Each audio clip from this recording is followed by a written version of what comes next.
And I should say, first of all, that in full disclosure, Circus World Museum is one of Wisconsin Historical Society's properties, and Scott, who works for the, all right, I learned my moves from him. He is actually the executive director of Circus World Museum Foundation, which, under a lease management agreement, runs that wonderful place for the Historical Society. You know, what I've also found is that you try to glance down at your notes. What you see is a big red ball and no words. So, Scott, we look forward to your presentation, and we have made a contribution to the Rotary International Polio Plus Fund. As a way of saying thanks for being here.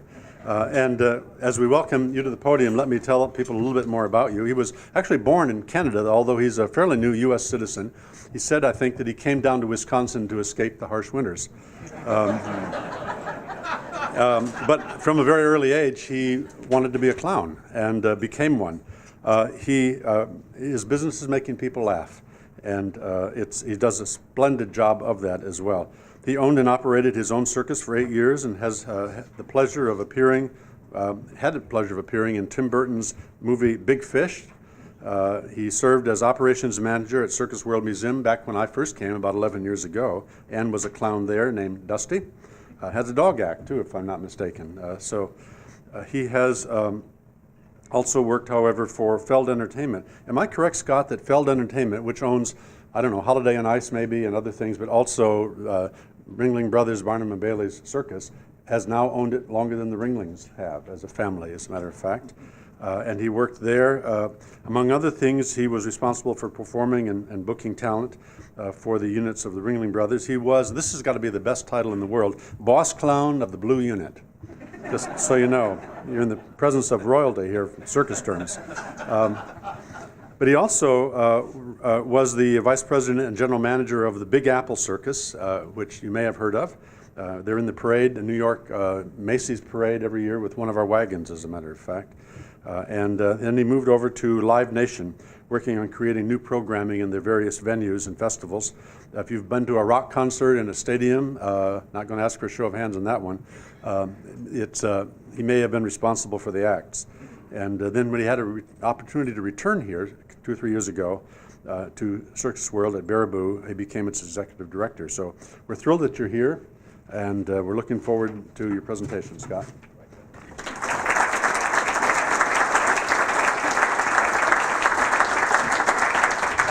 Thank you, Ellsworth. I can't tell you how long I've waited to see him in a red nose officially.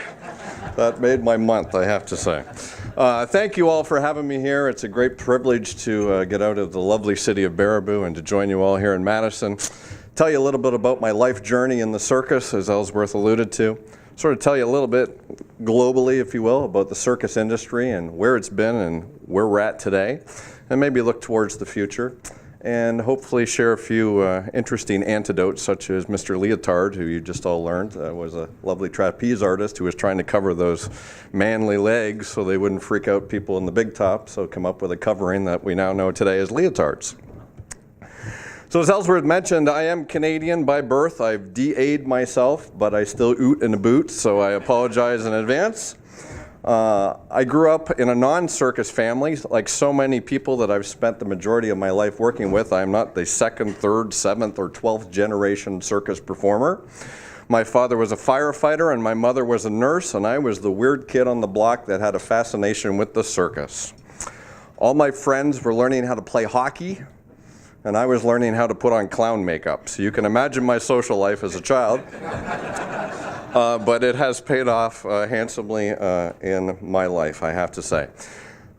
I went to the circus as a kid, and I thought even at that tender age that there was something oddly romantic and wonderful about that. It was like, where did this weird, wacky world come from overnight? And how did these people know that they had these talents? And then equally, where did they disappear to the next day? I would go back to the field, and there would be a little blade of hay and an empty popcorn box, and that was all that was left of this crazy world. And I thought, wow, this is fascinating to me, and I want to know more. So I became the little crazy kid at the back door of every circus that played within a couple 100 miles of my hometown. Yes, my father put many miles in, driving me to a circus, and I sat at the back door, and I made my way in, and I made friends with the clowns. I thought, boy, if I could make people laugh and get paid for it, that would be the best job in the world. Although my parents, I think, had a different career trajectory in mind for me, that was the one that I chose. So by their good graces, they taught me how to become a circus clown. I entered into college or university up in Canada to get a degree in Russian history with a minor in psychology and political science, and then ran away and joined the circus, which was a wonderful conversation and day in my household, I have to say. We paid for 4 years of college, and you're doing what? But they had a clue it was coming, because actually the 4th year of my education, I was actually on the road performing with the circus. I had great roommates that were in the same classes of mine, and they would take notes and they'd fax them to me at truck stops and places around the country, and I would learn and cram, and then I would fly back and I'd take my final exams. I actually did my 4th year thesis on the history of the animal rights movement in the circus, and went in to defend in front of my professorial board dressed as a clown. It was, yeah, wow, I know. That's what they said too. It was a full day, and I come flopping up with my size 22 air clowns, as you can imagine, and a bow tie that spun and squirt instead of the one I'm wearing today. And decided, all my classmates were doing Elizabethan this and Roman that. And I thought, you know what, I'm going to do something that's passionate to me.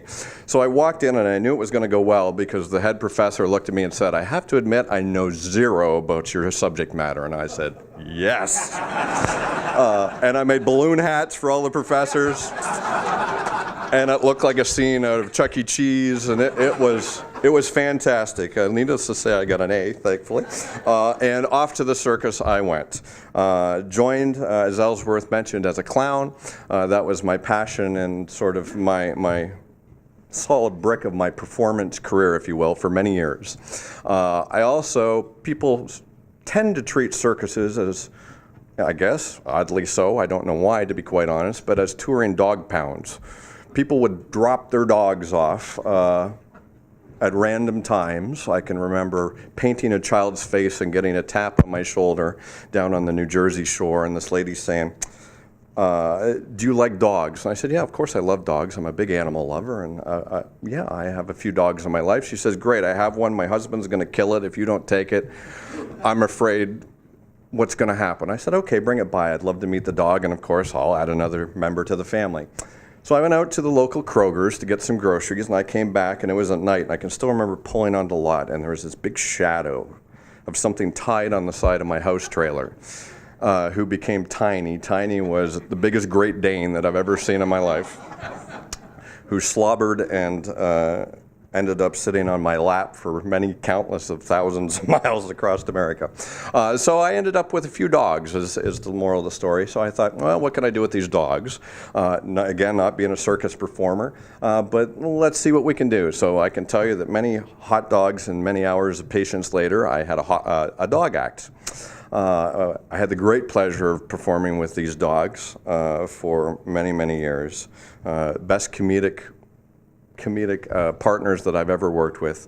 The biggest challenge that I had, and it's shared with anybody that works with animals or spends some time with animals, was keeping them motivated in the downtime during the off season, because they had all this amazing energy of all these people applauding and laughing at all these crazy antics that they did, and then during the winter that all went away, and of course they looked at me and went, Dad. So that was a wonderful journey for me. So I ended up being a clown. I was a dog trainer and a few other things. I had a trained goat act for a while. Those of you that might come from farms with goats, I love me some goats. They're so smart and tons of personality. And I ended up owning my own circus for many years and touring the country, and that was always a fun time doing the logistics of that. We were in a new town every day for 35 weeks.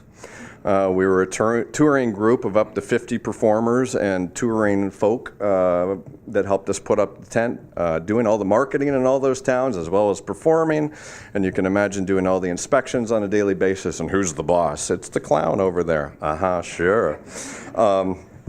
So that was fun, and it gave me a great insight into this wonderful thing that we call show business. So many times we focus on the show element of it, but without people, or as we say in the circus industry, without butts on the boards or without people sitting in the seats, it's all for naught. So I was always interested in the business side of show business as well. So as a little kid, trying to ravage my way through all the circus history, I started diving in and reading everything that I could. And of course, that led me to this wonderful town that for my entire youth I called Baraboo. Because I couldn't say Baraboo, and my family was like, what? Is that an island? What is that? And I always said, I want to go to Baraboo because I want to see where this amazing, to me, the big circus that I saw when I was a kid, I should back and tell you that, was Ringling Brothers Barnum and Bailey Circus. And it was the biggest of the day, and to this day, arguably the biggest traditional circus still to this very day. So I was like, I want to see where that started. Did my homework, found out that in 1884, in this wonderful little landlocked community in Wisconsin called Baraboo, I can now say it, these 5 brothers out of a family of 7 brothers, somehow in 1884, had the wonderful idea of let's put on a circus. Now, I don't know where you, in 1884, figure out where you can order an elephant from and say, can you deliver it to Baraboo? Al, the more showy of the brothers, learned how to balance a farming plow on his chin. He had the showbiz bug, if you will. And they put on their very first circus in 1884, thankfully. And it's a brand that is around to this very day. What I come to find out in my latter life, and especially since I've been at Circus World, is the breadth of circus history to this state. Over 100 circuses have come from the state of Wisconsin. That's a fact that's unequaled by any other state. And of course, everybody goes, why was that? A couple reasons. It was sort of kind of centrally located in the country, if you will. You could go east and you could go west. It had a wonderful growing season and crops were cheap. And that helped when you had a lot of livestock and animals that you had to feed throughout the winter months especially.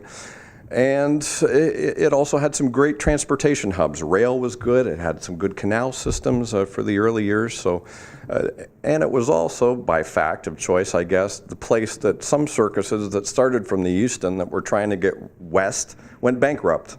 And the performers found themselves in the great Badger State, and they were here, and this was home, so they decided to make it their home and also make circuses here in this wonderful state, whether it's the Angford Family Circus from Plover or even a more modern day circus, Franz and Brothers Circus out of Stevens Point. Interestingly enough, the 2 biggest circuses of the day and to this very day, the Ringling Brothers, of course, being half of that equation from Baraboo, but also from Delavan was the Barnum and Bailey Circus, which the Ringlings ended up purchasing and merging with in 1919, and that's when they actually left Baraboo, was in 1918. They left Baraboo, they went to the wonderful city of Bridgeport, Connecticut, because that was the hometown of the Barnum and Bailey Circus, found out that the winters weren't so much better in Bridgeport than they were in Baraboo, and said, hey, let's look to the south, and they moved to Florida, and they've been there ever since. 1884 for the Ringlings. I'm going to fast forward just a few years to 1984. Actually, I'm going to back up a half a year from that.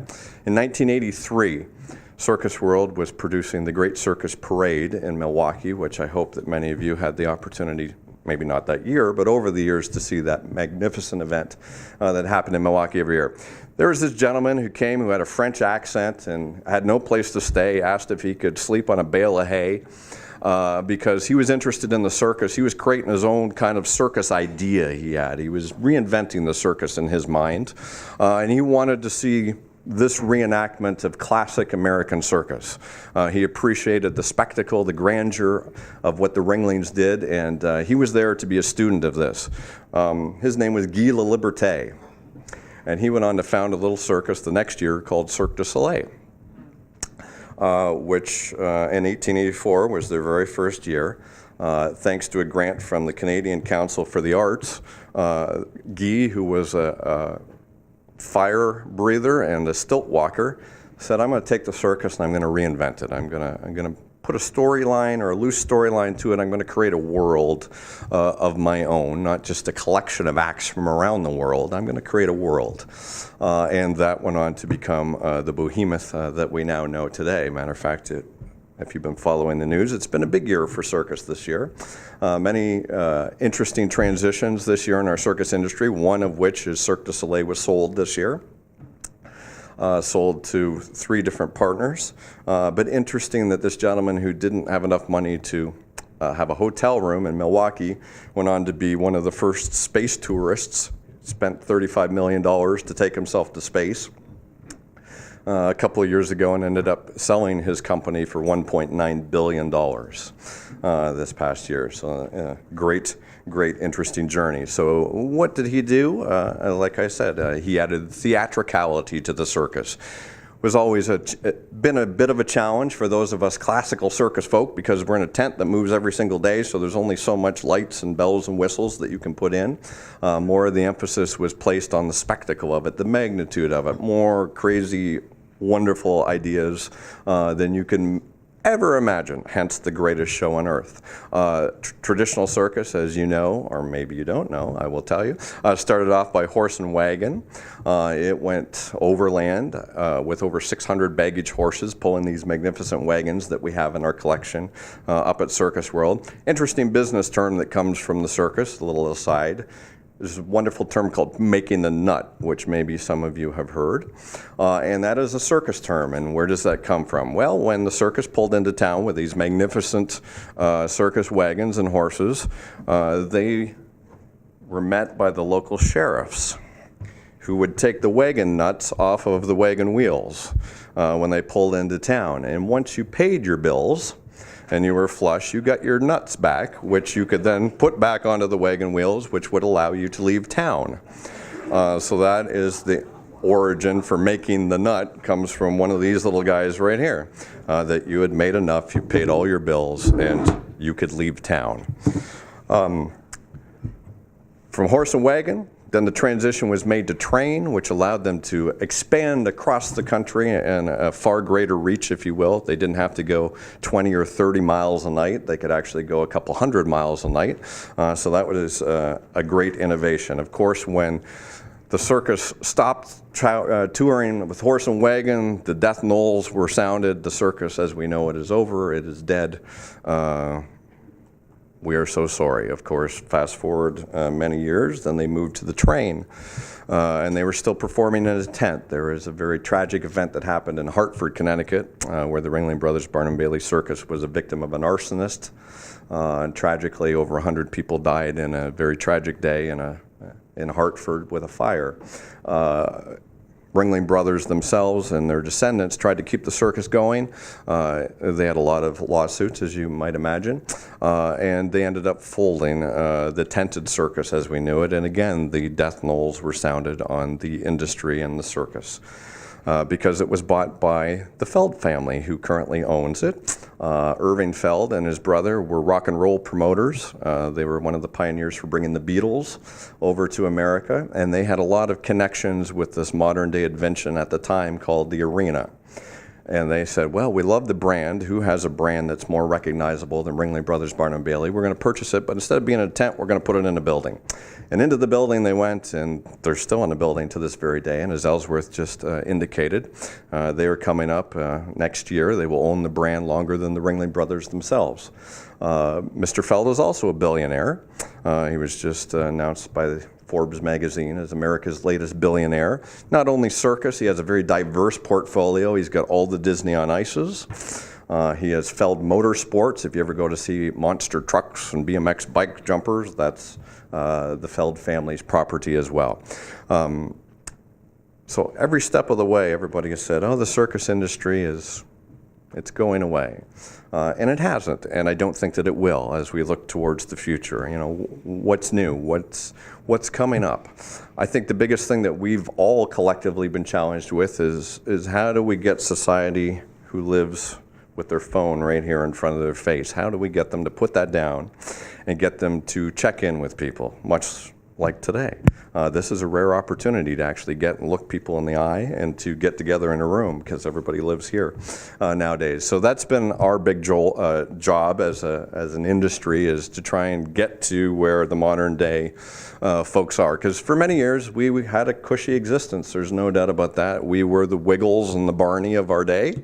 We didn't have any competition, if you will. When the circus pulled into town, school was let out, businesses were let out. Everybody showed up, and it was a magical period in American history. Fast forward to today, we are one of, boy, who knows, hundreds, thousands of opportunities that you and your family can go and see.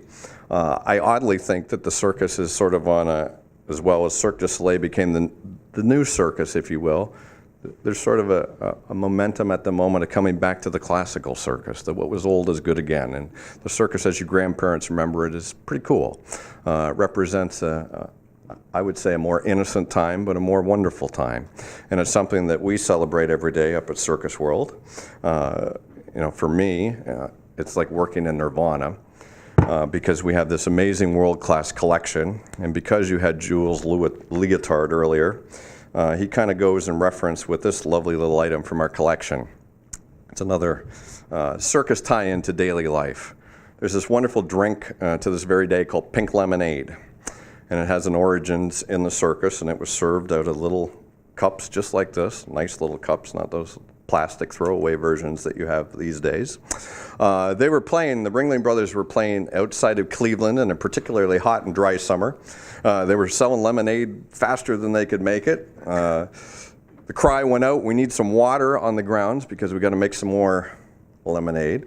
Somebody with not too much foresight, maybe, although arguably they might have stumbled on something, grabbed a big bucket of water that they then came to find out had been washing, folks have been washing the flying trapeze tights in.